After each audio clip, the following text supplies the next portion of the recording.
And so my first epiphany was that I found that I could take that same amount of money I spent on that house, buy shares of stock, and not just make more money than I was making on that property, but also I could do it with more peace of mind. Does that make sense? Let me know if you get that. I'm not asking you to agree. I'm asking you to consider what I'm saying and if the logic is adding up. Okay. Sometimes I talk fast. This stuff is really interesting to me, so sometimes I'll talk extra fast. That's why I repeat myself, and I hope that that's okay.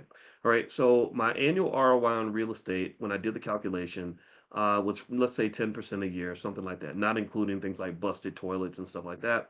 My annual ROI on stock options was much higher. It's about 60%, right? So my income cash flow kind of scenario was so much better.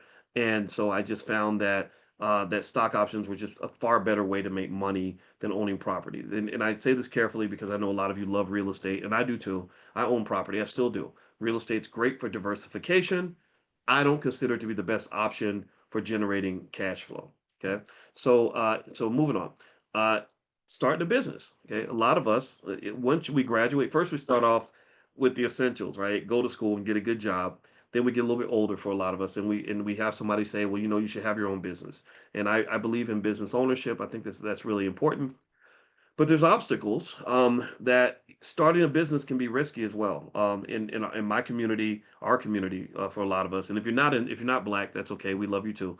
In our community, there's an 80% failure rate for black-owned businesses. And the thing is, it'd be one thing if it was an on-off switch, like you flipped a coin and you found out if you were going to succeed or fail on the first day.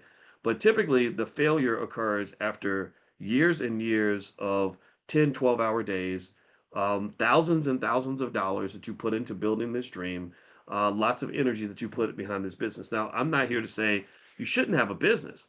I'm here to encourage you to really think carefully about the best allocation of resources and capital and the best ways to make money. And so, one of the things about business is I love the freedom. The freedom's awesome. I didn't have to work for anybody. That was great. And I still run a business. I love running a business for sure. And I've made money. I've made a few $1 million over the course of my life. It's been fun.